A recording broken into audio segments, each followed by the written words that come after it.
मात्र समन्वय की, एकत्व की, सब भेदभाव भुला करके मानवता को लक्ष्य रख करके अपने उस श्रेष्ठत्व को, आर्यत्व को लक्ष्य रख करके यदि हम चलेंगे, गुरुकुल पद्धति का अनुसरण करेंगे, केवल मात्र तभी विश्व के अंदर कणवंतो विश्वमानव का संदेश सफल होगा, तभी युद्ध से बुद्ध का मार्ग प्रशस्त होगा।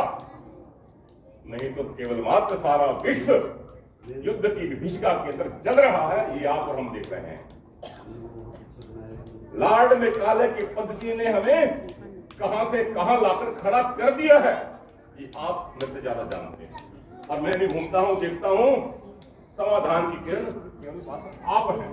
और मेरा तो कर्मठ निवेदन रहता है हर जगह, सभी कुलपतियों से भी, प्राचार्यों से भी, शिक्षकों से भी, और जो प्राध्यापक गण हैं और तो और जो उनके अभिभावक हैं, कि आप दुनिया की कोई भाषा सीखिए, अच्छी बात है।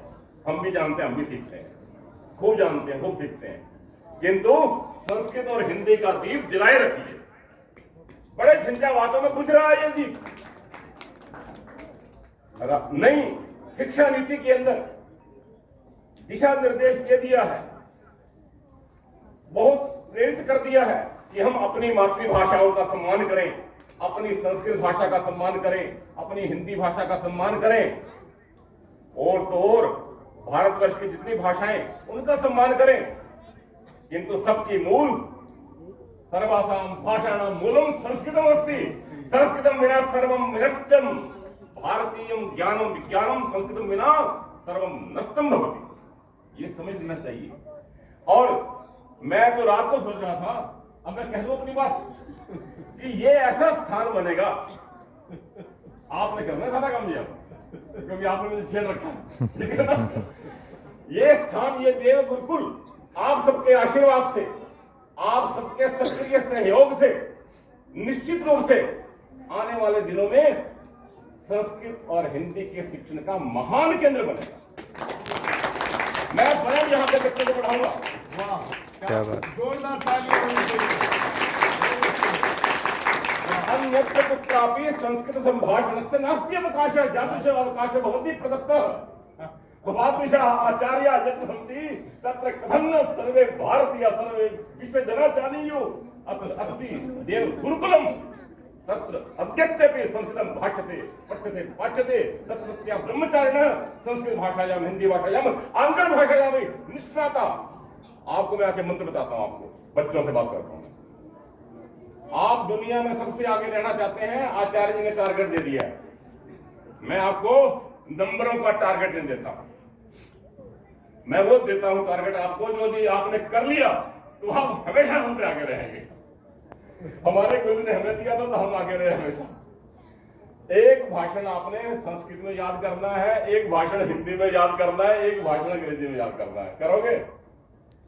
इस बात पर कोई चला नहीं आज तक। हाँ जी, कोई तो अंग्रेजी का भाषण याद करके भूल गया, बस कोई हिंदी का रट के भूल गया, और संस्कृत फिर बहुत ही क्या है उसका तो नाम लेवा ही नहीं पता ही आपको। तो आपने तीन त्रिगुणितम कार्यं करणीयम्, त्रिगुणितः परिश्रम कर्तव्यः। यदि भवादृशः ब्रह्मचारिणः यथा अत्र पाठ्यन्ते शिक्षन्ते तर्हि कथं न ते अग्रगण्याः भविष्यन्ति। सर्वक्षेत्रेषु भवादृशः ब्रह्मचारिणः एव परिश्रमिणः आचारवन्तः ते एव अग्रगण्याः भविष्यन्ति, नास्त्यत्र संदेहः लवोऽपि। जैसे आप हिंदी बोलते हैं ऐसे ही आप अंग्रेजी बोलेंगे। You should be fluent in English also, you should be fluent in Sanskrit also, you should be fluent in Hindi also. ये तीन यदि भाषण आपने याद कर लिए तो मेरा नाम बदल देना मैं बता दूंगा आपको। किंतु करना है, किया नहीं। मैं हर जगह कहता हूं, विश्वविद्यालय में भी कहता हूं, जहां जाता हूं, संस्कृत पाठशाला है वहां भी कहता हूं कि आपने आगे रहना है, फिसड्डी नहीं बनना है, बुद्धू नहीं बनना है। संस्कृतज्ञो नाम विद्वान व्यक्तित्वम, संस्कृतज्ञो नाम वैद्यराजः, नीतज्ञः, वेदज्ञः, शास्त्रज्ञः, आचारवान, ये होते हैं संस्कृतज्ञ। उनके सामने सब नतमस्तक होंगे। ये है संस्कृतज्ञ की पहचान, यही है भारतीय संस्कृति की पहचान। हमारे मोदी जी के सम्मुख जो हमारे इतने आदर्श हैं, सारा विश्व नतमस्तक है। यही तो होता है जगत गुरुत्व। और क्या होता है जगत गुरुत्व?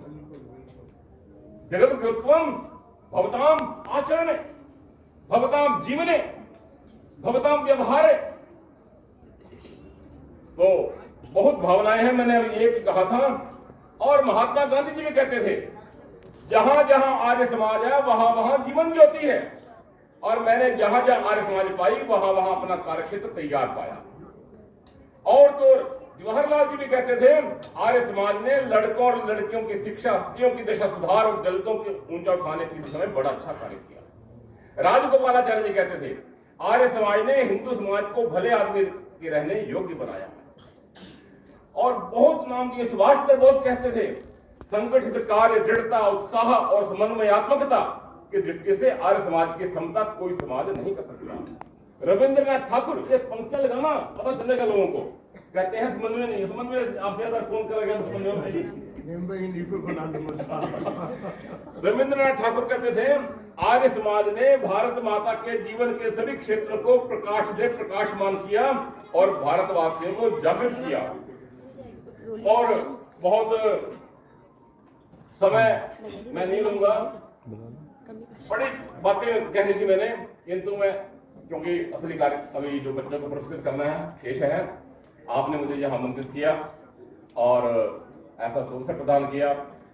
संजय जी के दर्शन करवा दिए, राजकुमार जी के दर्शन करवा दिए, देवेंद्र जी के दर्शन करवा दिए और सौरभ जी के, तो सबको नमन करते हुए सभी गुरुजनों को, सभी प्रबुद्धजनों को, मातृ शक्ति को और सभी विद्यार्थियों को नमन करते हैं।